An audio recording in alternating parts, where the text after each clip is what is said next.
നമസ്കാരം. PCVയുടെ എല്ലാ മാന്യപ്രേക്ഷകർക്കും ഹൃദയം നിറഞ്ഞ തിരുവോണ ദിനാശംസകൾ നേരുകയാണ്. ഇന്ന് നമ്മളോടൊപ്പമുള്ളത് ഓണവിശേഷങ്ങൾ പങ്കുവയ്ക്കുന്നത് പരുതൂരുകാരുടെ സ്വന്തം ബിനി ടീച്ചറാണ്.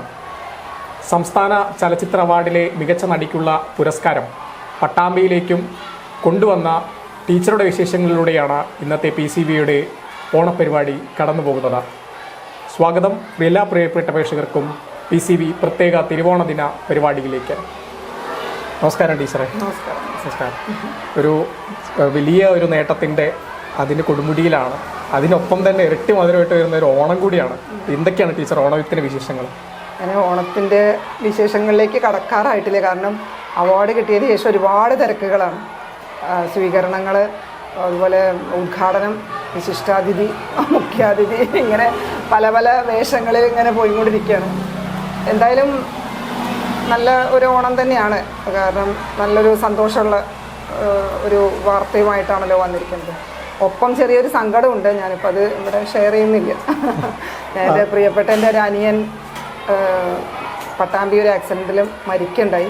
ആ ഒരു സങ്കടം കൂടെ അതിൻ്റെ കൂടെ ഉണ്ട്.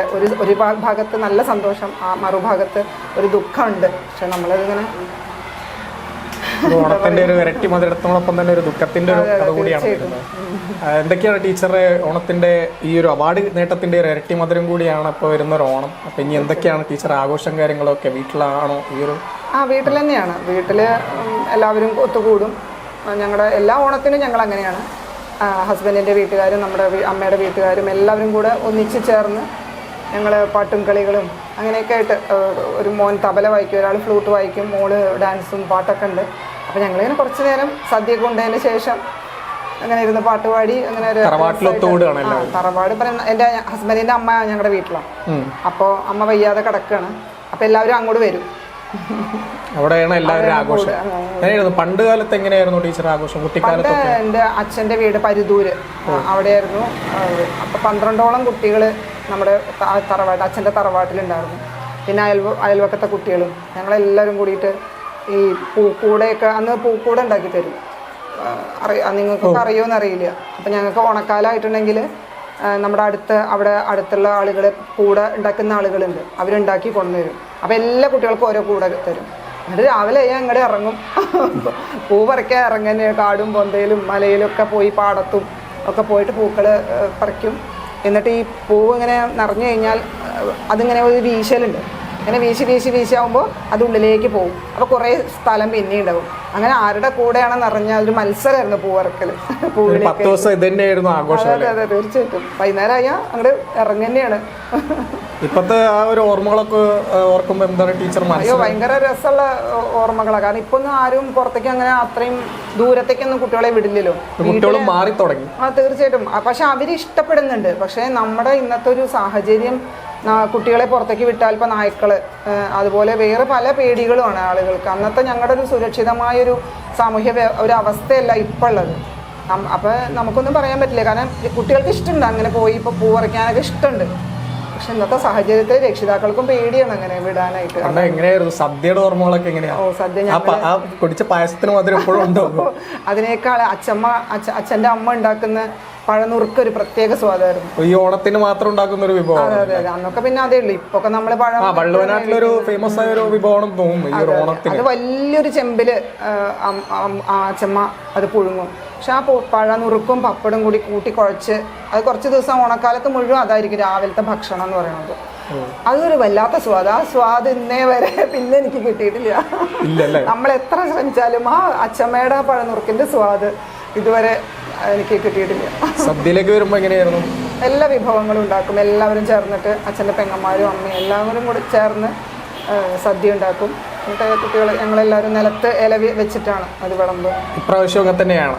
അതിന് പണ്ടത്തെ കാര്യം ഞാൻ പറയണേ. ഇപ്രാവശ്യം ഞാൻ പറഞ്ഞില്ലേ, പ്ലാൻ ചെയ്ത് വരുന്നില്ല. കാരണം ഭയങ്കര തിരക്കുകളായിട്ട് അതുകൂടെ ആലോചിച്ച് സദ്യയുടെ കൂടെ ഇത്തവണത്തെ ഒരു ടീച്ചർ പറഞ്ഞ ഒരു പഴനുറുക്ക് പോലെ ഒരു ഇരട്ടി മധുരമാണ് ടീച്ചർ തേടിയെത്തിയത്. തീർച്ചയായിട്ടും. അപ്പൊ ആ ഒരു മധുരവും കൂടി ഇത്തവണത്തെ ഓണത്തിനുണ്ട് ടീച്ചർ വീട്ടിൽ. അതെ അതെ അതെ. അപ്പൊ എങ്ങനെയാണ് പിന്നെ ഇപ്പോ വീട്ടിലെല്ലാവരും വരുമോ ഈ ഓണത്തിന്? ഇപ്പൊ എന്തായാലും എല്ലാവർക്കും ഇപ്പൊ ഹസ്ബൻഡിന്റെ പെങ്ങളുടെ മക്കള് ഒക്കെ കല്യാണം കഴിച്ച് പോകുമ്പോൾ അവർക്കൊക്കെ എത്തിപ്പെടാൻ കുറച്ച് ബുദ്ധിമുട്ട്. എന്നാലും ഞങ്ങളൊരു ദിവസം തീരുമാനിക്കും, തിരുവോണം, അവിട്ടം, ചതയം, അങ്ങനെ ഏതെങ്കിലും ദിവസം ഫിക്സ് ചെയ്യും. എന്നിട്ട് ആ ദിവസം എല്ലാവരും കൂടെ ഒന്ന് ഒത്തുകൂടും. അങ്ങനെയാണ്. ഈ ഒരു പഴയ ഓണവും പുതിയ ഓണവും തമ്മിൽ ഒരുപാട് മാറിയിട്ടുണ്ട്. പ്രത്യേകിച്ച് നമ്മളെ കുട്ടികളുടെ കാര്യത്തിലൊക്കെ ആണെങ്കിൽ മൊബൈൽ ഫോണുകൾ വരുന്നു. അതിന് മൊത്തത്തിൽ മാറുമ്പോൾ ടീച്ചർക്ക് എന്താണ് തോന്നുന്നത്? ഈ ഒരു എനിക്ക് തോന്നുന്നത് എന്താ വെച്ചാൽ നമ്മൾ ഈ കുട്ടിയെ മൊബൈലിലേക്ക് ആകർഷിക്കുന്ന അതിനപ്പുറത്തേക്കുള്ള ഒരു ലോകം ഉണ്ടെന്ന് പരിചയപ്പെടുത്തി കൊടുക്കാൻ നമുക്ക് കഴിയാത്തതുകൊണ്ടാണെന്നാണ് എനിക്ക് തോന്നുന്നത്. അപ്പോൾ ഞങ്ങളിപ്പോൾ പല ഓണപരിപാടികളായിട്ടും തിയേറ്റർ വർക്കുകളായിട്ടും പാഠഭാഗങ്ങൾ തിയേറ്ററാക്കി കൊണ്ടുപോകുമ്പോഴൊക്കെ കുട്ടികൾക്ക് അങ്ങനെ ഒരു ഇഷ്ടം അതിലൂടെ അവർ വരുന്നുണ്ട്. അപ്പോൾ അവർക്ക് ഈ മൊബൈലിനേക്കാൾ മനോഹരമായൊരു ലോകമുണ്ട് വേറെ എന്ന് കാണിച്ചു കൊടുക്കാൻ നമുക്ക് പറ്റുന്നില്ല. അതുണ്ടെങ്കിൽ അവർ തീർച്ചയായിട്ടും ഒരു പരിധി വരെ ഇതിൽ നിന്ന് ഡിറ്റാച്ച്ഡ് ആവുമെന്നാണ് എനിക്ക് തോന്നുന്നത്. നമുക്ക് അപ്പോൾ ഓരോ വീട്ടിലായാലും എല്ലാവരും തിരക്കിലാണ്, എല്ലാവരും മൊബൈലിൻ്റെ മുന്നിലാണ്. ഈ കുട്ടിക്ക് ഇങ്ങനെ ഒരു ലോകമുണ്ട്, നമുക്ക് പുറത്ത് സ്വതന്ത്രമായി പങ്കെടുക്കാനും ഇതാക്കാനും ഉള്ള ഒരു ലോകമുണ്ടെന്ന് നമുക്ക് കാണിച്ചു കൊടുക്കാൻ പറ്റുന്നില്ല. അത് തന്നെയാണ് പ്രശ്നം. അല്ലാണ്ട് നമ്മൾ വെറുതെ കുട്ടികളെ മാത്രം പറഞ്ഞിട്ട് കാര്യമില്ല. അവരുടെ ക്രിയേറ്റിവിറ്റിനെ ചാനലൈസ് ചെയ്യാനായിട്ട് നമുക്ക് കഴിയണില്ല. കുടുംബവും ഇത്തവണ ഒന്ന് ചുരുങ്ങി, എല്ലാവരും 4 പേര്. അപ്പൊ എല്ലാവർക്കും ഒരുപാട് ഉത്തരവാദിത്തം, അച്ഛനും അമ്മയും എല്ലാ കാര്യങ്ങളും നോക്കേണ്ട ഒരു അവസ്ഥ വരുന്നുണ്ട്. അപ്പൊ അവർ ആ തിരക്കുകളിലേക്ക് പോകുമ്പോൾ കുട്ടികൾക്ക് വേറൊന്നുമില്ല, അപ്പൊ അവരും ഓട്ടോമാറ്റിക്കലി അതിലേക്ക് പോവുകയാണ്. അങ്ങനെയാണ് കാര്യങ്ങൾ തോന്നുന്നത്. അതുപോലെ തന്നെ ഈ സദ്യയും ഇപ്പോ കുറവാണ് വീട്ടുകളിലെല്ലാം. കാറ്ററിംഗ് അല്ലേ ഇപ്പൊ എല്ലാവരും. പണ്ട് ഈ കേട്ടുകളി മാത്രമേ ഉള്ളൂ. എൻ്റെ തറവാട്ടിലൊക്കെ ആണെങ്കിൽ എല്ലാവരും ഒരുമിച്ച് വരുന്നു. ടീച്ചർ പറഞ്ഞതും അതെ, എല്ലാവരും ഒരുമിച്ച് വരുന്നു, സദ്യ ഉണ്ടാക്കുന്നു, ഈ ഉപ്പേരിക്കും അതുപോലത്തെ സാമ്പാറിനുള്ള കഷ്ണങ്ങൾ നോക്കുന്നു. ഇതെല്ലാം ഒരു ഇമ്പത്തോടെ പോകുന്ന ഒരു സംഭവമാണ്. അതിപ്പോൾ അത് കാണാനില്ല. അത് ഓണത്തിന്റെ 2-3 ദിവസം മുന്നേ തുടങ്ങും കായ വറക്കല്. കായ വറക്കുമ്പോൾ എന്താ വെച്ചാൽ ഉപ്പേരി വറക്കണ സമയത്ത് കുറേ വലിയ ഉരുളി വെച്ചിട്ടാണ് ഉപ്പേരി വറക്കുക. അപ്പം ഞങ്ങൾ കുട്ടികൾ അപ്പുറത്ത് കൂടെയൊക്കെ വന്ന് കട്ട് എടുത്തു. അപ്പം ചീത്ത നല്ല അടിയൊക്കെ കിട്ടും. എന്നാൽ അതിൻ്റെ ആ കട്ട് തിന്നുന്നൊരു സ്വാദുണ്ടല്ലോ, അത് ഭയങ്കരമാണ്. അപ്പം ഇപ്പൊക്കെ സമൃദ്ധല്ലേ, കുട്ടികൾക്ക് ഇഷ്ടം പോലെ. അന്നൊക്കെ ആ ദിവസം മാത്രമേ ഈ ഉപ്പേരി കിട്ടുള്ളൂ. അപ്പം അത് എന്താ പൊക്കിക്കൊണ്ടുപോകാനുള്ളൊരു ഇതായിരുന്നു ഞങ്ങൾക്ക്. പിന്നെ അതുപോലെ ശർക്കര ഉപ്പേരി, അതൊക്കെ ഒരുമിച്ച് ഇങ്ങനെ എല്ലാവരും കൂടെ കഴിക്കുക എന്നുള്ളത് വല്ലാത്തൊരു സുഖമുള്ള കാര്യമായിരുന്നു. പിന്നെ പുളിയഞ്ചി ഉണ്ടാക്കുക. അപ്പോൾ അതുണ്ടല്ലോ ആ പുളി, അതൊക്കെ ഇപ്പോൾ നമ്മൾ പുളി മിഠായി എന്ന് പറഞ്ഞിട്ട് കുട്ടികൾക്ക് കിട്ടുന്നുണ്ട്. അപ്പോൾ അതൊക്കെ ആ ഒരു സമയത്ത് മാത്രം കിട്ടുന്ന. അപ്പോൾ 2-3 ദിവസം ഓണത്തിൻ്റെ വിഭവങ്ങൾ ഒരിക്കൽ തുടങ്ങും. അതൊക്കെ വല്ലാത്തൊരു അനുഭവമാണ്. ഫസ്റ്റായിട്ട് വരുന്നൊരു ആദ്യ സിനിമയിലൂടെ വന്ന് ഒരു മികച്ച നടിക്കുള്ള ഒരു അവാർഡ് നേടിയൊരിതാണ്. പ്രത്യേകിച്ച് പരിദൂരകാരിയാണ്. നമ്മളൊന്നും പ്രതീക്ഷിക്കാത്തൊരു സമയത്താണ് ടീച്ചറുടെ ഒരു അവാർഡ് നേട്ടം. ഫസ്റ്റ് കേട്ടപ്പോൾ എന്ത് തോന്നി? കേട്ടപ്പോൾ എനിക്ക് ശരിക്കും പറഞ്ഞാൽ ഞാനിങ്ങനെ ഒരു ഡ്രീമിൽ പോലെയായിരുന്നു. എനിക്ക് വിശ്വസിക്കണമെന്നുള്ള അങ്ങനെ ഒരു അവസ്ഥ. പിന്നെ ഇതില് പ്രേക്ഷകർ പ്രത്യേകം എടുത്തു പറയേണ്ട ഒരു കാര്യം, ടീച്ചർ നമ്മൾ ഈ വാർത്ത അറിഞ്ഞ ഉടനെ ടീച്ചറുടെ ബൈറ്റ് എടുക്കാൻ പോയപ്പോൾ ടീച്ചർ ക്ലാസ്സിന്റെ ഇടയിലായിരുന്നു. ഈ കുട്ടികൾക്കിടയിൽ നിന്നുകൊണ്ടാണ് ടീച്ചർ ആ ഒരു വാർത്ത കേൾക്കുന്നത്. അത് എന്താ വെച്ചാൽ ഞാനിവിടെ ക്ലാസ് എടുത്തുകൊണ്ടിരിക്കുന്ന സമയത്ത് അത് ചെറിയൊരു ക്ലൂ കിട്ടി. അങ്ങനെയാണ് അവാർഡ് പ്രഖ്യാപിച്ചത് അറിഞ്ഞ്. അപ്പോൾ എന്താ വെച്ചാൽ അതിന് സന്തോഷിക്കുന്നതിനേക്കാൾ എനിക്ക് സന്തോഷമുണ്ട്.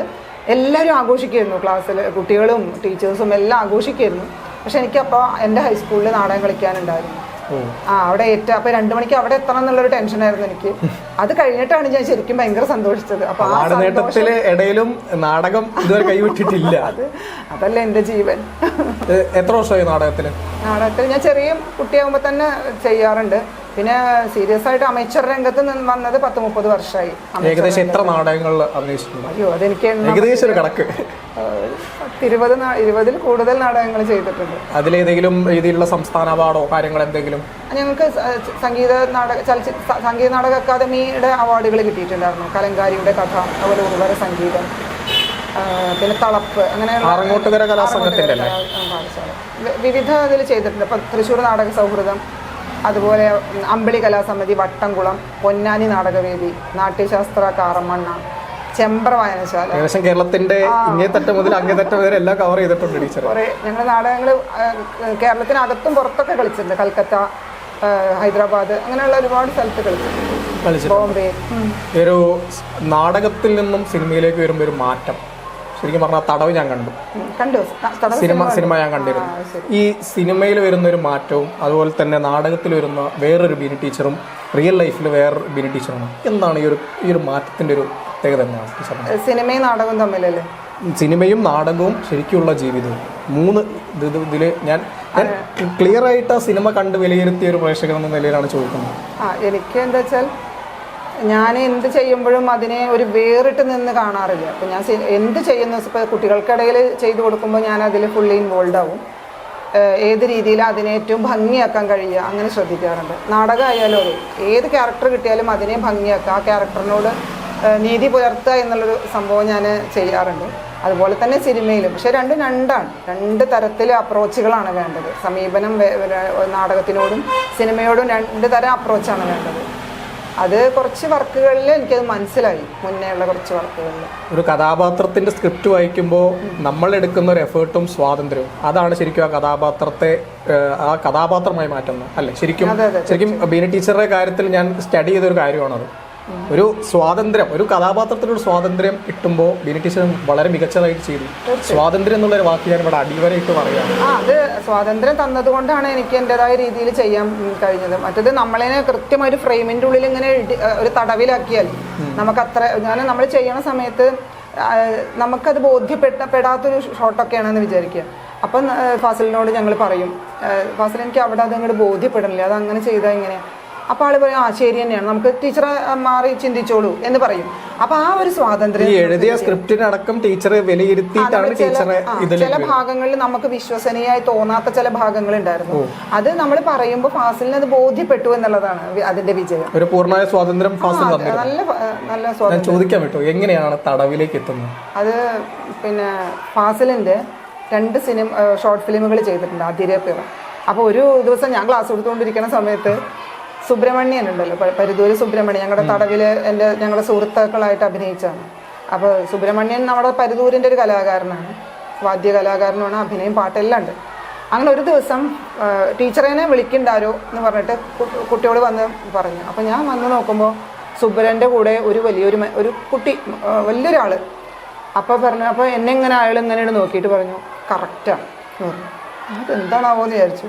അപ്പോൾ സുബ്രൻ പറഞ്ഞു അത് ഒരു ഷോർട്ട് ഫിലിമിൻ്റെ വർക്കുമായിട്ട് വന്നതാണ്. നമ്മുടെ നീരജ് പറഞ്ഞിട്ട്, നീരജിൻ്റെ ക്ലാസ്മേറ്റ് ഒക്കെ ആയിരുന്നു, അങ്ങനെ നീരജ് പറഞ്ഞിട്ട് വന്നതാണെന്ന് പറഞ്ഞു. അങ്ങനെ സംസാരിച്ചു ടീച്ചറെ, ഞങ്ങളിങ്ങനെ ഒരു അതിര എന്ന് പറഞ്ഞ ഷോർട്ട് ഫിലിം ചെയ്യാൻ പോവാണ്, അതിലൊരു ക്യാരക്ടർ ടീച്ചറാണ്. ഫാസിലും സുബ്രനും കൂടി, സുബ്രൻ കൊണ്ടുവരും അങ്ങോട്ട്, അങ്ങനെ ഒരാളുണ്ട് എന്ന് പറഞ്ഞു. അങ്ങനെയാണ്. അപ്പോൾ ഒരു കുട്ടി വേണമെന്ന് പറഞ്ഞു. അപ്പോൾ എൻ്റെ അനിയത്തിൻ്റെ മോൾ തന്നെ ഉണ്ടായിരുന്നു ഇവിടെ 6ാം ക്ലാസ്സിൽ, അവളെയും കാണിച്ചു കൊടുത്തപ്പോൾ ഇതും കറക്റ്റാണ് പറഞ്ഞു. അങ്ങനെ ഓരോരുത്തരെ നമ്മുടെ നാട്ടുകാരൊക്കെ കൂടെ ചേർന്നിട്ട് അതിര് എന്ന ഷോർട്ട് ഫിലിം ചെയ്തു. അതിന് നല്ല അംഗീകാരം, short film award, state award കിട്ടിയതാണ്. മോൾക്കും അതേ ബെസ്റ്റ് ആക്ട്രസ് അവാർഡ് കിട്ടി. അതിനുശേഷം പിറ, അതും നമ്മുടെ ഇവിടെ വെച്ചിട്ടാണ് ചെയ്തത്. അങ്ങനെയാണ് നമ്മുടെ നാടിൻ്റെ ഒരു സപ്പോർട്ട്. അതായിരിക്കാം ഒരു തടവ് എന്നുള്ള സിനിമ ഇവിടെ നമ്മുടെ പരുതൂര് വന്നിട്ട് ചെയ്യാനുള്ളൊരു ആത്മവിശ്വാസം ഫാസിലിന് കിട്ടിയത് തോന്നുന്നു.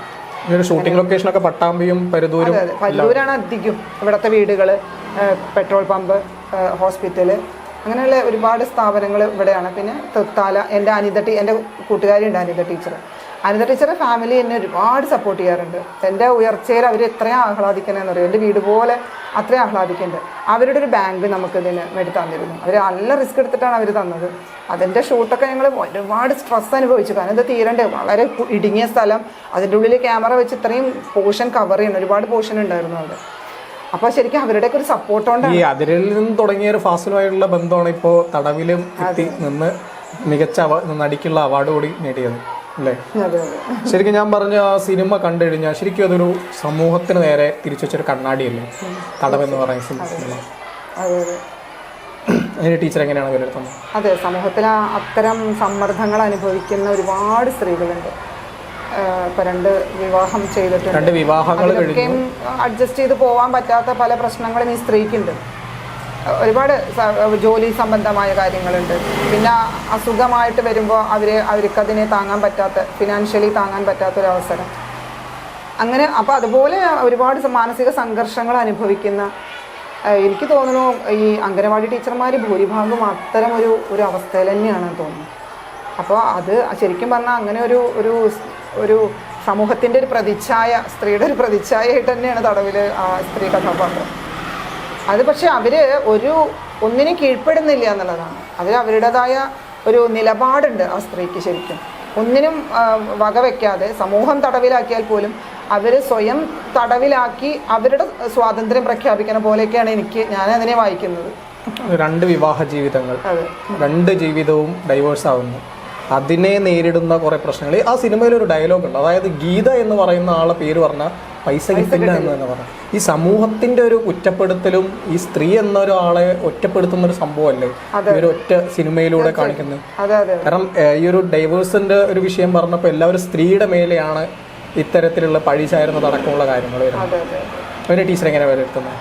അതെ, അതിപ്പോൾ എന്താ വെച്ചാൽ ഇപ്പോൾ വിവാഹം മോചിതയായ അല്ലെങ്കിൽ വിവാഹത്തിൽ എന്തെങ്കിലും പ്രശ്നമുള്ളൊരു സ്ത്രീ സമൂഹത്തിൽ ഇറങ്ങി അവർ ജീവിക്കാൻ വേണ്ടി സ്ട്രഗിൾ ചെയ്യുന്ന അവസരത്തിൽ പല പ്രശ്നങ്ങളും അവർക്ക് അനുഭവിക്കേണ്ടി വരാറുണ്ട്. ഞാൻ പലപ്പോഴും അങ്ങനത്തെ സ്ത്രീകളെ കുറിച്ച് പല പരാമർശങ്ങളും കേൾക്കാറുണ്ട്.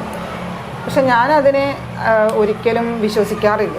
കാരണം നമ്മൾ ഈ ഗോസിപ്പുകളുടെ പിന്നാലെ പോകരുതെന്നാണ് ഞാൻ എപ്പോഴും പറയാറ്. ഒരു ഭാഗം മാത്രം കേട്ടിട്ട് അതെ, ഒരു ഭാഗം മാത്രം. ആ സ്ത്രീ അങ്ങനെയാണ്, അപ്പൊ അവരെ എന്താ പറയുക, അവരെ പ്രൊട്ടക്ട് ചെയ്യാൻ ആരുമില്ല, അപ്പൊ അവരെ നേർക്ക് എന്തും അസ്ത്രങ്ങളും ചെയ്യാം എന്നൊരു സമൂഹത്തിന്റെ ഒരു പൊതു കാഴ്ചപ്പാടുണ്ട്. അപ്പോൾ അതിനൊക്കെ ചെറുത്ത് നിൽക്കാനുള്ള ഒരു സ്ത്രീയുടെ ഒരു പ്രതീകമാണ് തോന്നുന്നു ഈ ഒരു കഥാപാത്രം. ടീച്ചർ അതിൽ അഭിനേത്രി ഇതിന് മുന്നേ ഒരു കാസ്റ്റിംഗ് ഡയറക്ടർ കൂടിയാണ് അല്ലേ? കൃത്യമായിട്ടുള്ള കാസ്റ്റിംഗ് ആണ് ആ പടത്തിൽ. ഓരോ വ്യക്തികൾക്ക് അതിനനുസരിച്ചുള്ള ഓരോ കഥാപാത്രങ്ങളും കൂടി. എങ്ങനെയാണ് ഈ ഒരു കഴിവ് എങ്ങനെയാണ് പ്രത്യേകം എടുത്തു പറയുന്ന ഒരു കാര്യമാണ് ഞാൻ അത് ചോദിക്കുന്നത്. അതെന്താ വെച്ചാൽ നമ്മുടെ നാട്ടുകാരും ബന്ധുക്കളും ഒക്കെ എനിക്ക് നല്ല അറിയാം. ഇവിടെയൊക്കെ ഇഷ്ടംപോലെ കലാകാരന്മാർ എൻ്റെ സുഹൃത്തുക്കളായിട്ടുണ്ട്. നമ്മുടെ നാട്ടിൽ തന്നെ നാട്ടിലിറങ്ങി ഒരുപാട് കാര്യങ്ങൾ ചെയ്തുകൊണ്ടായിരിക്കാം എനിക്ക്. പിന്നെ എൻ്റെ കുട്ടികൾ അവരും ഈ സുബ്രൻ, പിന്നെ അനിത ടീച്ചർ, ഞാൻ ഈ 3 പേരെയും ഫാസിലാണ് കാസ്റ്റ് ചെയ്തത്. ഞങ്ങളുടെ സുഹൃത്ത് ബന്ധം കണ്ടിട്ടുണ്ടായിരുന്നു. അത് ഇതിലേക്ക് വെക്കണമെന്ന് ഫാസിൽ ആലോചിച്ചിരുന്നു. പിന്നെ അതിരെ പിറ 2 ഷോർട്ട് ഫിലിം ചെയ്തപ്പോൾ എന്നെ കേന്ദ്ര കഥാപാത്രമാക്കിയിട്ടൊരു സ്റ്റോറി എഴുതണം എന്ന് ഫാസിൽ തീരുമാനിച്ച് അങ്ങനെയാണ് ഇതിലേക്ക് വരുന്നത്. അപ്പോഴാണ് പറഞ്ഞത് 40ഓളം ആക്ടേഴ്സ് ഉണ്ട്, ഇവരെ ടീച്ചർ കണ്ടുപിടിക്കണം എന്ന് പറഞ്ഞു. അപ്പോൾ ഞാൻ ആ സ്ക്രിപ്റ്റ് വായിച്ചിട്ട് എനിക്ക് എൻ്റെ ഉള്ളിലൂടെ ആരൊക്കെയാണ് കഥാപാത്രത്തിന് അനുയോജ്യം അങ്ങനെ തേടി പിടിക്കുന്നത്. അപ്പോൾ എൻ്റെ ബന്ധുക്കളുണ്ട്, കൂട്ടുകാരുണ്ട്, നാട്ടുകാരുണ്ട്, കുട്ടികൾ എല്ലാവരും ഉണ്ട്. അപ്പോൾ റിഹേഴ്സൽ കൊടുക്കുമായിരുന്നു. ആ റിഹേഴ്സലിൽ ഫാസിലിന് ഓക്കെ ആയാൽ മാത്രമേ ഫാസിൽ അങ്ങോട്ട് മുന്നോട്ട് പോകും.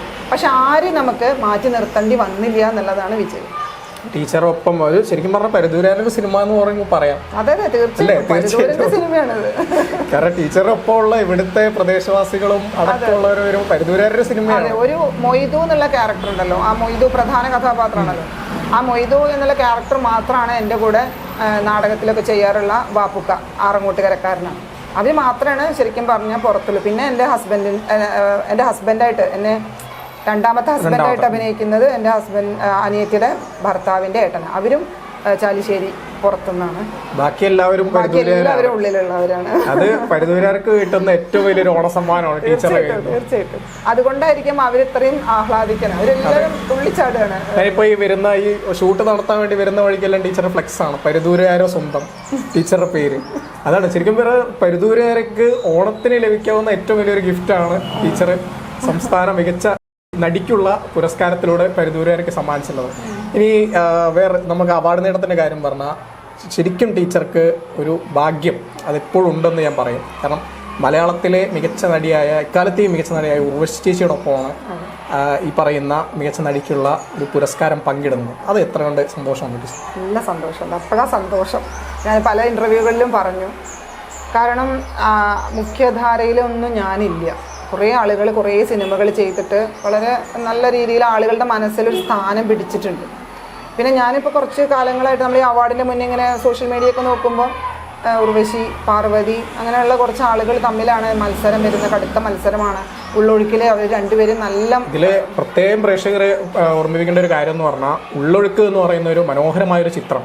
അതിൽ പാർവതിയും അതുപോലെ തന്നെ ഉർവശി ചേച്ചിയും അഭിനയിച്ച ഈ 2 ചിത്രങ്ങൾക്കിടയിൽ നിന്നുകൊണ്ടാണ് ചേച്ചിക്ക് ഒരു മികച്ച നടിക്കുള്ള പുരസ്കാരം കൂടി കിട്ടിയിരിക്കുന്നത്. അത് എടുത്തു പറയേണ്ട ഒരു കാര്യമാണ്. കാരണം ടൈറ്റ് ആയിട്ടുള്ളൊരു മത്സരമായിരുന്നു അല്ലേ? അതെ, അങ്ങനെയാണ് ഞാൻ മനസ്സിലാക്കുന്നത്. അപ്പോൾ ഞാൻ അവാർഡൊക്കെ ആരെങ്കിലും എടുത്തോട്ടെ. എന്തായാലും ഒരുപാട് ആളുകളുടെ നല്ല ഒരു അഭിപ്രായം എനിക്ക് കിട്ടിയിട്ടുണ്ടായിരുന്നു. കുറേ ഫെസ്റ്റിവലുകളിൽ മുംബൈ, പൂനെ അവിടെയൊക്കെ, അതുപോലെ IFFK കഴിഞ്ഞപ്പോഴൊക്കെ ആളുകൾ നല്ല അഭിപ്രായം പറഞ്ഞു. അപ്പോൾ ഞാൻ അവരോടൊക്കെ പറഞ്ഞത്, ഇതാണ് എനിക്ക് ഏറ്റവും വലിയ അവാർഡ്. നിങ്ങൾ ഈ അഭിപ്രായം പറഞ്ഞല്ലോ, അതാണ് എനിക്ക് ഏറ്റവും വലിയ അവാർഡ്. ഇതിനപ്പുറത്ത് ഒരു അവാർഡ് ഞാൻ പ്രതീക്ഷിക്കുന്നില്ല എന്ന് പറഞ്ഞു. അങ്ങനെയാണ്. പക്ഷേ എന്നാലും എല്ലാവരും പറയുമ്പോൾ നമ്മുടെ ഉള്ളിൽ ചെറിയൊരു പ്രതീക്ഷ ഉണ്ടാവുമല്ലോ.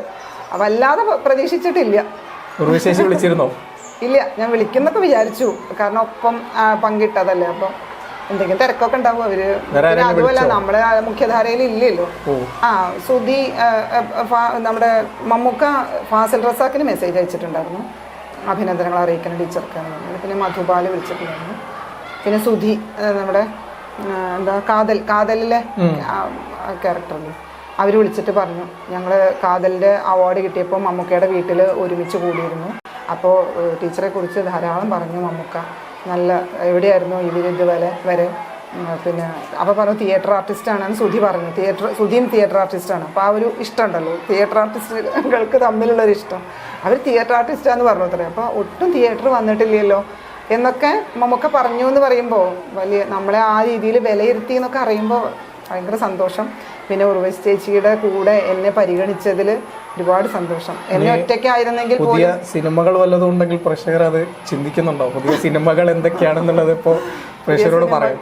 പുതിയ സിനിമകൾ കുറേ പേര് എന്നെ വിളിച്ചിട്ടുണ്ടായിരുന്നു. 1-2 കഥകളൊക്കെ ഞാൻ കേട്ടു. പക്ഷെ എനിക്ക് കുറച്ചും കൂടി ഇഷ്ടമുള്ള ഗ്രൂപ്പിൻ്റെ കൂടെ ചെയ്യാനാണ്. നല്ലത് കണ്ടാൽ നല്ലത് വന്നാൽ ചെയ്യും. പുതിയ സിനിമകളിലേക്ക് നോക്കട്ടെ, നല്ലത് തന്നെ ചെയ്യുന്നുള്ളൂ. എല്ലാം കയറി അഭിനയിക്കുന്നൊന്നുമില്ല. നാടകം, അധ്യാപനം, പിന്നെ നല്ല സിനിമകൾ എന്തായാലും കിട്ടിയാൽ ചെയ്യണം. അങ്ങനെയാണ്. നാടകം ഇപ്പോൾ നടന്നുകൊണ്ടിരിക്കുന്നത്. ഒറ്റഞ്ഞാവൽ മരം എന്ന് പറയുന്ന നാടകം ചെയ്തുകൊണ്ടിരിക്കുന്നുണ്ട്. പിന്നെ ഞങ്ങളുടെ സംഘത്തിന്റെ ഒരു കുരുത്താലി, അസീസ് പെരിങ്ങോട് ഡയറക്റ്റ് ചെയ്യുന്ന കുരുത്താലി എന്ന് പറയുന്ന നാടകം 10-25 ആൾ അഭിനയിക്കുന്ന നല്ല രസമുള്ള ക്യാരക്ടർ, നല്ല സിനിമ, നല്ല നാടകമാണ്. ചോദിക്കാൻ വിട്ടുപോയി, ഓണത്തിന്റെ എന്തെങ്കിലും സ്പെഷ്യൽ നാടകങ്ങൾ വല്ലതും? ഇപ്പൊ ഞാൻ കുറേ ദിവസങ്ങൾ വൈകുന്നേരങ്ങളിൽ നാടകമാണ്. ഇപ്പൊ സിനിമ ചോദിച്ചു, അപ്പൊ നാടകത്തെ മാറ്റി നിർത്തണ്ടെന്ന് വിചാരിച്ചു. അല്ല, നാടകം കളിച്ചുകൊണ്ട് നടക്കുക. അത് ഞാൻ പറഞ്ഞത് എപ്പോഴും പറയാറുണ്ട്. ഞാൻ നാടകത്തിലൂടെ സിനിമയിലെത്തി. സിനിമയ്ക്ക് കിട്ടിയ അംഗീകാരത്തിന് വേണ്ടിയിട്ട് പലർത്തേക്കും വിളിക്കുമ്പോൾ ടീച്ചറുടെ ഒറ്റഞ്ഞാവൽമാരും കൂടെ കളിക്കുമെന്ന് ചോദിക്കുന്നുണ്ട്. അപ്പോൾ ഈ സിനിമ അങ്ങോട്ടും ഇങ്ങോട്ടും പരസ്പരം സഹായിച്ചിട്ടുണ്ട്, നാടകവും സിനിമയും. സിനിമയുടെ പേര് നാടകം കളിച്ചുകൊണ്ട് നടക്കുക. ഞാൻ ഇപ്പോൾ ടീച്ചറെ ഇറങ്ങി വരുന്നത് സ്കൂളിൽ നിന്നാണ്. സ്കൂളിൽ നിന്നൊരു ടീച്ചർക്ക് ഒരു പേരുണ്ട്, കുട്ടികളിലൊപ്പം ഉള്ള ടീച്ചറും. അതുകൊണ്ട് ഒരു സ്കൂളിൽ ടീച്ചർ ഉണ്ടെങ്കിൽ അവിടെ നാടകം കളിക്കുന്നതാണ്. എങ്ങനെയാണ് ഈ ഒരു കുട്ടീസ് കിട്ടിയത് പേരുണ്ട്? അത് ചെറുപ്പം മുതലേ എനിക്ക് ഇഷ്ടമാണ് നാടകം കളിക്കാൻ. കളിപ്പീരിയഡൊക്കെ കുട്ടികളായിട്ട് നാടകം കളിക്കും.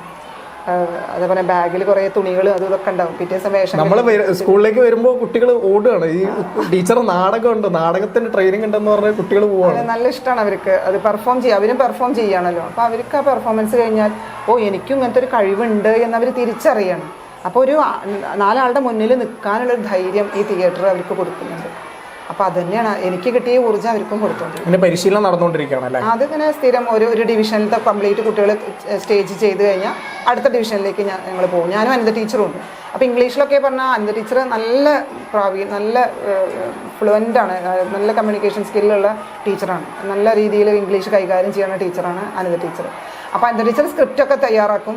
അപ്പം ഞാനത് കൂടെ ആക്ടിങ്, അതിൻ്റെ തിയേറ്റർ ആസ്പെക്ട്സ് ഒക്കെ ഉപയോഗിച്ചുകൊണ്ട് ഞാനതിനെ കുട്ടികളിലേക്ക് കൊടുക്കും. അങ്ങനെ ഞങ്ങൾ 2 പേരും കട്ടക്കി നിന്നിട്ടാണ് ഇതിങ്ങനെ മുന്നോട്ട് കൊണ്ടുപോകുന്നത്. പിന്നെ ബാക്കി സഹപ്രവർത്തകരൊക്കെ നല്ല സപ്പോർട്ടാണ്. ഈ കുട്ടികളെ ഇനി അടുത്ത തലങ്ങളിലേക്ക് കൊണ്ടുപോകാൻ പ്ലാൻ ഉണ്ടോ? ഇനിയിപ്പോൾ കലോത്സവം വരികയാണ്. ഞങ്ങൾ ഒരുപാട് തിരക്ക്. അപ്പം ഇതിൻ്റെ തിരക്ക്, അവാർഡ് കിട്ടിയതിൻ്റെ തിരക്ക്, പിന്നെ കലോത്സവത്തിന് കുട്ടികളെ തയ്യാറാക്കേണ്ടതിൻ്റെ തിരക്ക്, നല്ല തിരക്കാണ്. നാടകം കളിച്ചിറക്കണം. മൊത്തത്തിൽ എല്ലാവരും അവാർഡ് കിട്ടിയതിനു ശേഷം ജീവിതം ഒന്ന് മാറി ഇഷ്ടമില്ലാത്ത ചില കാര്യങ്ങൾ. പക്ഷെ അവരൊക്കെ അവരൊക്കെ സന്തോഷിക്കണം അവർക്ക് കിട്ടിയ അവാർഡായിട്ട്. അപ്പൊ അവര് വിളിക്കുമ്പോൾ നമ്മൾ നോ എന്ന് പറയുമ്പോൾ ശരിയാണ്, അതൊരു സുഖമില്ലല്ലോ. ചിലതൊക്കെ നമുക്ക് നോ എന്ന് പറയേണ്ടി വരുന്നുണ്ട്. എനിക്ക് വിഷമമൊക്കെ ഉണ്ട്. എത്തണില്ല. ഞാനൊരു ഒരാളല്ലേ ഉള്ളൂ, എത്തണില്ല. പുതിയ മുൻനിര ചലച്ചിത്രങ്ങൾ വല്ലതും ഇല്ല, ഇപ്പൊ ഇതുവരെ ഇല്ല. പ്രതീക്ഷ ഉണ്ട് എനിക്ക് എന്തെങ്കിലും അവസരങ്ങൾ വരും എന്നുള്ള പ്രതീക്ഷ ഉണ്ട്. ഇനി അഥവാ വന്നില്ലെങ്കിൽ എനിക്ക് നിരാശയൊന്നുമില്ല. നാടകത്തിലൂടെ ഞാൻ അതിനെ അതിജീവിക്കും. പക്ഷെ നല്ല സിനിമകൾ ചെയ്യണമെന്ന് നല്ല ആഗ്രഹമുണ്ട്. നിരാശയില്ല വന്നില്ലെങ്കിലും. എങ്ങനെയാണ് ഈ ആറങ്ങോട്ടുകര കലാസംഘത്തിലേക്ക് എത്തുന്നത്? അത് ഒരു ഇടവേളയ്ക്ക് ശേഷമാണ് സംഘത്തിലേക്ക് വരുന്നത്. പെരുമുടിയൊരു സ്കൂളിൽ നാടക ക്യാമ്പിന് പോയിരുന്നു ഞാൻ. അവിടെ അന്ന് ടീച്ചർ പാണിമാഷയുടെ ഭാര്യ, എൻ്റെ പ്രിയപ്പെട്ട മാഷാണ് പാണിമാഷയുടെ ഭാര്യ ലീല ടീച്ചർ ഉണ്ടായിരുന്നു അവിടെ ടീച്ചറായിട്ട്. അപ്പോൾ എന്നോട് ടീച്ചർ വിളിച്ചിട്ടാണ് ഞാൻ ആ നാടക ക്യാമ്പ് നടത്താൻ പോയത്. അപ്പോൾ അത് കഴിഞ്ഞപ്പോൾ ടീച്ചർ എനിക്കൊരു പുസ്തക സമ്മാനം തന്നു. ശ്രീജയുടെ, ആറങ്ങോട്ടിലെ ശ്രീജയുടെ ഓരോരോ കാലത്തിലും എന്ന് പറഞ്ഞുള്ള പുസ്തകം. അപ്പോൾ ഞങ്ങൾ കോളേജിൽ നിന്ന് കണ്ടങ്ങനെ പിരിഞ്ഞു പോകുന്നതാണ്. അപ്പം അതിൽ ശ്രീജയുടെ ഫോൺ നമ്പർ ഞാൻ വിളിക്കുകയാണ്. അപ്പോൾ പറയണ നീ ഇങ്ങോട്ട് വാ, നമുക്ക് നാടകം കളിക്കണം. അപ്പോൾ നഗരവധു എന്നുള്ള നാടകം ഞാൻ കളിക്കും. അതിനുശേഷം പിന്നെ കലങ്കാരി, പിന്നെ ഉർവര സംഗീതം, അങ്ങനെ അങ്ങനെ അങ്ങനെ പിന്നെ അവിടുത്തെ ആളായി. പിന്നെ അതിൻ്റെ ഇടയ്ക്ക് നാലുകെട്ട്, അടുക്കളയിൽ നിന്ന് അരങ്ങത്തേക്ക്, തൊഴിൽ കേന്ദ്രത്തിലേക്ക്, അങ്ങനെയുള്ള ഒരുപാട് നാടകം, ബസ്തുകര, അങ്ങനെ കുറേ നാടകങ്ങൾ. ഷോർട്ട് ഫിലിമുകളിൽ വല്ലതും ടീച്ചർ?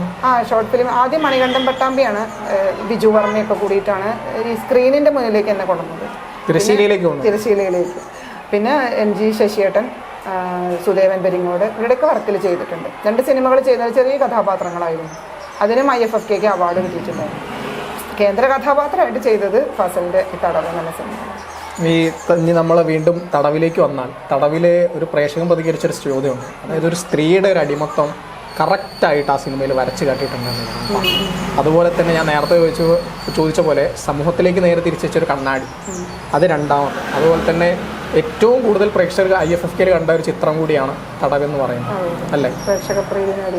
ടീച്ചർക്ക് എങ്ങനെയാണ് ഇതിനോടുള്ള ഒരു പ്രതികരണം? എങ്ങനെയാണ് ഈ ഒരു ആളുകളുടെ ഭാഗത്തുനിന്ന് വരുന്നൊരു റെസ്പോൺസ്? പ്രത്യേകിച്ച് ടീച്ചർ ഒന്നാമത്തെ ചിത്രമാണ്. അതെ അതെ അതെ, ഇത് നമ്മൾ ചെയ്തു വെക്കുമ്പോൾ ഇതെങ്ങനെയായി, പക്ഷേ ഈ സംഘത്തിൻ്റെ ഓരോ വർക്കുകളും ഞാൻ വളരെ മനോഹരമായിട്ട് തന്നെയാണ് അത് നോക്കിയത്, വളരെ ആസ്വദിച്ച് കാണാറുണ്ട് എല്ലാ വർക്കുകളും ഇവരുടെ. അപ്പോൾ എനിക്കൊരു എന്തെങ്കിലുമൊക്കെ ഒരു പ്രതീക്ഷ ഉണ്ടായിരുന്നു. എന്ന് വെച്ചാൽ സിനിമ നല്ല രീതിയിൽ ആളുകൾ സ്വീകരിക്കും എന്നുള്ളൊരു വിശ്വാസം എനിക്കുണ്ടായിരുന്നു. അപ്പോൾ ഇത് ആദ്യം തന്നെ ജിയോ മാമി മുംബൈയിൽ വന്നപ്പോൾ ആളുകളുടെ പ്രതികരണം, നല്ല പ്രതികരണം കിട്ടിയത്. അപ്പോൾ ശരിക്കും പറഞ്ഞാൽ ആളുകൾ അത് ഏറ്റെടുത്തു എന്ന് തന്നെയാണ് ഞാൻ വിശ്വസിക്കുന്നത്. പക്ഷേ ഇപ്പോൾ ആളുകൾ ഇത് കാണാനായിട്ട് ഒരുപാട് ആഗ്രഹിക്കുന്നുണ്ട്, അതിനൊരുപാട് പ്രതിസന്ധികളുണ്ട്. ചിത്രം എപ്പോഴാണ് റിലീസെന്നും പ്രേക്ഷകർ ചോദിക്കുന്നുണ്ട്. അതെ, അതിന് മറുപടി കൊടുക്കാൻ പറ്റുമെന്ന് വിചാരിക്കുന്നു. കാരണം അവരൊക്കെ ശ്രമിച്ചുകൊണ്ടിരിക്കുന്നുണ്ട്. നമ്മുടെ ഫിനാൻസ് തന്നെയാണ് ഇതിൻ്റെ പ്രധാനം. അതിന് ഒരു പ്രൊഡ്യൂസറോ അല്ലെങ്കിൽ ഡിസ്ട്രിബ്യൂട്ടേഴ്സോ ഒക്കെ തയ്യാറായി വന്നിട്ടുണ്ടെങ്കിൽ കുറച്ചൊരു 10-20 തിയേറ്ററുകളിലെങ്കിലും റിലീസ് ചെയ്ത് കഴിഞ്ഞിട്ടുണ്ടെങ്കിൽ OTTക്ക് കൊടുക്കാമായിരുന്നു. ഇപ്പോൾ തിയേറ്റർ റിലീസ് കഴിഞ്ഞേ OTTക്ക് ഉള്ളൂ എന്നുള്ളൊരു ഇത് കേൾക്കാനുണ്ട്. അപ്പോൾ അവർ ശ്രമിക്കുന്നുണ്ട്, പ്രൊഡ്യൂസറും ഡയറക്ടറും കൂടി ശ്രമിക്കുന്നുണ്ട്. അറിയില്ല എന്തൊക്കെയുണ്ടാവും. ഈ ഒരു ഗീത ടീച്ചറിൽ നിന്നും യഥാർത്ഥ ബീന ടീച്ചറിലേക്ക് ആ ഒരു ക്യാരക്ടർ സ്വാപ്പ് ഉണ്ടല്ലോ, അതെങ്ങനെയായിരുന്നു ടീച്ചറെ എത്ര കണ്ടത് ഇൻഫ്ലുവൻസ് ചെയ്യാൻ പറ്റുന്നുണ്ടോ? അതായത് എത്ര കണ്ടത്? ഞാൻ 22 ദിവസത്തോളം ആ ഗീത എന്നുള്ള ക്യാരക്ടറിൽ തന്നെയായിരുന്നു. എനിക്കതിൽ വേറെ സെറ്റിൽ തമാശയൊക്കെ പറയുമ്പോഴും എനിക്ക് ഷോട്ട് ചെയ്യാനുണ്ടെങ്കിൽ ഞാൻ ആ ക്യാരക്ടർ ഇങ്ങനെ ഇരിക്കുകയായിരിക്കും. അപ്പോൾ ഇവർക്കൊക്കെ പലപ്പോഴും ദേഷ്യമൊക്കെ വന്നിട്ടുണ്ട്, നീ ആകെ മാറി എന്നൊക്കെ പറയും. അങ്ങനെ ഷൂട്ട് കഴിഞ്ഞപ്പോഴും എനിക്കൊരു 6-7 മാസം ഇതിൽ നിന്ന് ഡിറ്റാച്ച് ചെയ്യാൻ പറ്റാത്ത ഭയങ്കര പ്രശ്നമാണ്. ഭയങ്കര എന്തോ ഈ ഗീത എന്നുള്ള ക്യാരക്ടർ എന്നെ ഇങ്ങനെ ഹോണ്ട് ചെയ്യണ പോലെ. അപ്പോൾ അങ്ങനെ ഞങ്ങളുടെ സൗണ്ടിൽ വർക്ക് ചെയ്തിട്ടുള്ള ഹരിയേട്ടൻ പറയുമായിരുന്നു, ഫാസിൽ നീ ടീച്ചർക്ക് ഒരു കൗൺസിലിംഗ് കൊടുക്കേണ്ടി വരും കേട്ടോ. അങ്ങനെ ചില ആളുകൾക്ക് ഉണ്ടത്, ആ ക്യാരക്ടർ പിടിച്ചിരുന്ന് കഴിഞ്ഞിട്ടുണ്ടെങ്കിൽ അവർക്ക് അത് ചില മാനസിക പ്രശ്നങ്ങളൊക്കെ ഉണ്ടാവും.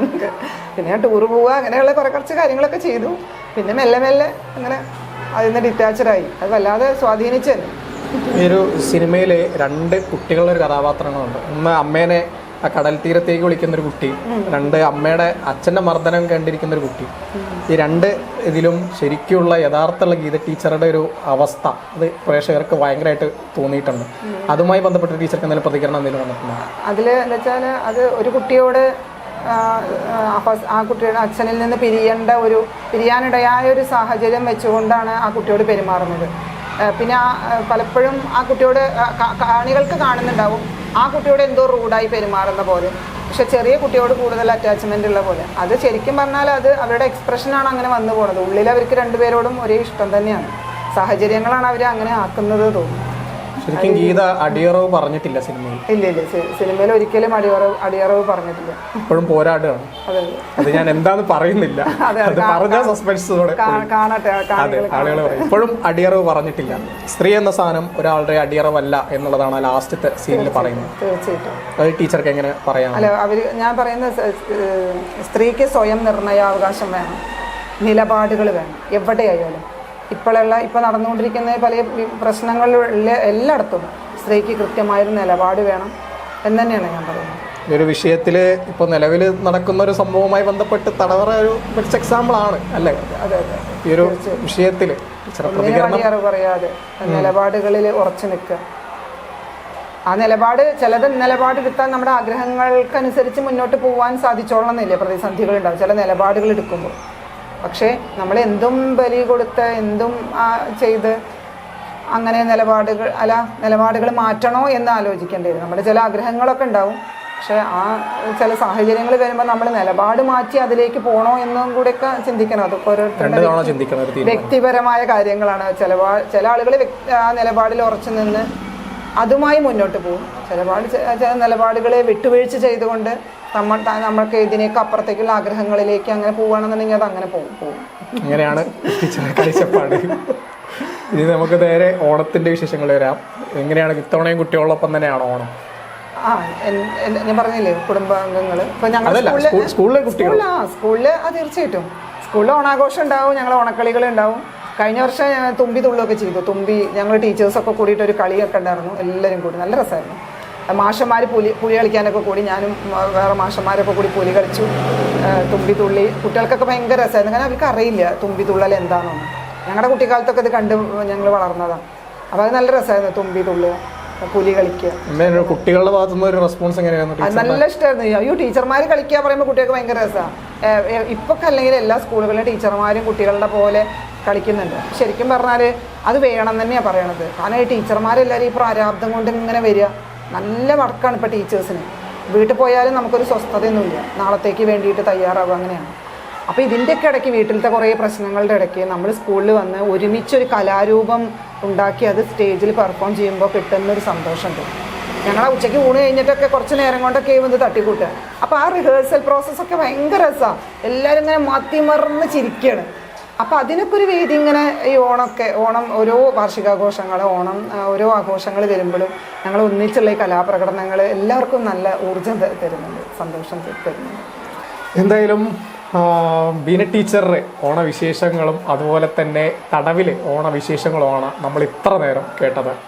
എന്തായാലും PCBയുടെ തിരുവോണ ദിനത്തിൽ തന്നെ ബീന ടീച്ചറെ നമുക്ക് അതിഥിയായി കിട്ടിയതിൽ വളരെ സന്തോഷമുണ്ട്. അതുപോലെ തന്നെ ഹൃദയം നിറഞ്ഞ ഒരു PCBയുടെ കുടുംബത്തിന്റെ എല്ലാവിധ ഓണാശംസകളും നേരുകയാണ്. ടീച്ചറുടെ ഇരട്ടി മധുരമായി ടീച്ചർക്കൊപ്പം മികച്ച സംസ്ഥാന നടിക്കുള്ള അവാർഡും ഒപ്പമുണ്ട്. ഇതോടുകൂടി ഈ PCB പ്രത്യേക ഓണ പരിപാടി സമാപിക്കുകയാണ്. നന്ദി, നമസ്കാരം. എല്ലാ PCB പ്രേക്ഷകർക്കും എൻ്റെ ഹൃദയം നിറഞ്ഞ ഓണാശംസകൾ.